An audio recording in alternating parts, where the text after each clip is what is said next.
So the Supreme Court just denied review in a case where the Second Circuit refused to follow a prior Supreme Court unanimous decision which barred the warrantless search and seizure of firearms within a home.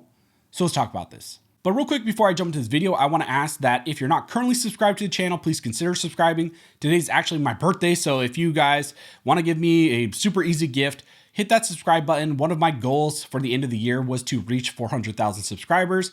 It's looking like maybe we will be able to do that. So if you're interested, please hit that subscribe button, and that really would help me. And that's a really free gift that you can give me on my birthday. Also, I want to thank the sponsor of this video, which is Arms Directory. If you're interested in a Second Amendment protected social media platform and a marketplace, Arms Directory is the place for you. Feel free to post your favorite gun pictures, talk prices, find local events, and post videos on your builds all in one place that actually is Second Amendment friendly. So if you're interested in a platform like that, I will leave a link to Arms Directory down below, and thank you again to Arms Directory for sponsoring this video. As I mentioned in the intro, in this video we will be discussing how the Supreme Court just denied review in a case where the Second Circuit refused to follow a prior unanimous decision by the Supreme Court, which barred the warrantless search and seizure of firearms within a home. The case we'll be talking about in this video is called Torcivia v. Suffolk County. This case involved the use of the special needs exception to the warrant requirement to confiscate firearms based on a single call that a grandfather was acting irrational. The facts surrounding this case, Torcivia, are actually very interesting. Wayne Torcivia is a 57-year-old man with no record of violence or no history of suicide attempts, depression, or any other mental health issues. Early in the morning of April 6, 2014, his teenage granddaughter called social services, complaining that her grandfather was acting irrational. Following the call from his granddaughter, social services contacted the Suffolk County Police Department, which sent over to his home 3 police officers. When the police officers arrived at his home, they all agreed that he had committed no crimes and that the granddaughter's complaints were 100% false. However, at one point during the discussion between Mr. Torcivia and the police officers, one of the officers turned slightly and accidentally knocked down one of those magnetic drapes that's attached to a front door. As Mr. Torcivia then went to go pick up one of those drapes that fell, the officer then screamed at him very loudly and told him to get back, and then threatened that he would tase him if Mr. Torcivia did not get back. Mr. Torcivia then claims that he responded to that police officer and told the police officer, "Please do not tase me because I have a heart condition and I could die." And based on what the police officer heard, he then arrested Mr. Torcivia, and then Mr. Torcivia was transported to a mental health facility for a psychiatric evaluation, and he was held at that hospital until he was cleared. And it's from here that everything really starts to spiral out of control. After dropping him off for a psych evaluation at that health facility, one of the officers learned through a computer check that Mr. Torcivia had a New York State pistol license and therefore also likely had firearms within his home. That police officer then contacted his sergeant, who told him to ask Mrs. Torcivia for all of the guns, and if unsuccessful, to then return back to the hospital and get consent to seize the firearms from Mr. Torcivia.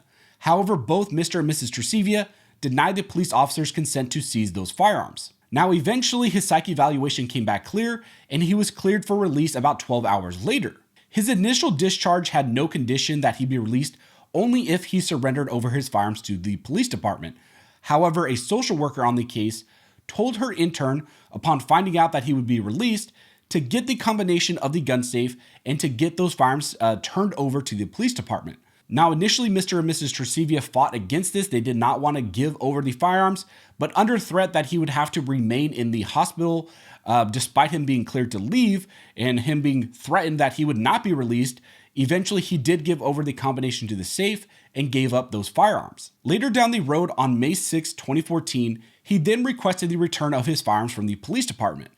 His pistol license was also later revoked, and although there was a hearing over the loss of his license in late 2015, he's never recovered his handguns from the police department. And it took over 2 years for the department to eventually release the long guns to a gun store, which then transferred them back to Mr. Torcivia. So those are the basic facts surrounding this case. This case spiraled all the way from a baseless call from a teenage granddaughter about her grandfather acting irrational, all the way to him being held in a mental health facility and then threatened to never be released until he gave up his firearms. And again, all this was done without a warrant to search and seize those firearms. It was all done under the claimed special needs exception.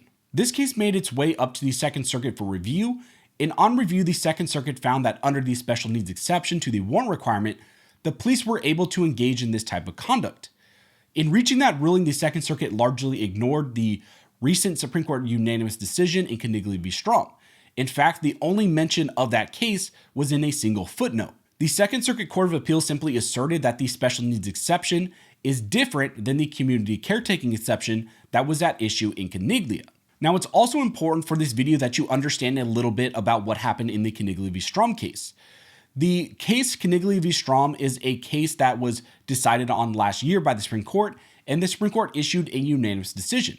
That case dealt with whether the community caretaking exception that applied to vehicles could also then be extended to warrantless searches of homes. Coniglia made its way up to the Supreme Court, and the court issued a unanimous decision in favor of Mr. Coniglia. Justice Thomas, writing for the majority, stated that in his opinion that the Fourth Amendment protects the right of the people to be secure in their persons, houses, papers, and effects against unreasonable searches and seizures. The very core of this guarantee is the right of a man to retreat into his own home and therefore be free from unreasonable government intrusion. Based on this, the Supreme Court unanimously found the warrantless entry into his home and the seizure of Mr. Coniglia's firearms was in fact unconstitutional. So in the Torcivia case, which we're talking about in this video, the petitioners were seeking a summary reversal by the Supreme Court because the Second Circuit outright refused to apply Coniglia, which dealt with a similar issue. They stated in their petition that, as in Coniglia, there was no dispute that the exigent circumstances exception to the warrant requirement did not apply. Indeed, this case is even clearer than the Coniglia case, they argued, and the Second Circuit's efforts to distinguish it constitutes the plainest of plain error, if not an outright resistance to this court's authority. In opposition, the government argued that the Supreme Court should not review this case because they claimed that there was a technical error in the arguments that was presented in this case. The government alleged that Coniglia cannot apply to this case since the petitioners have not made any claim that the police officers improperly came into his home. The petitioner in this case did make claims of improper entry into his home in relation to his original Second Amendment claims, and again relating to the seizure of those firearms. However, those claims were eventually dropped, so the government here states that without specifically and additionally alleging that there was an entry into his home on different claims, then the Coniglia case does not apply.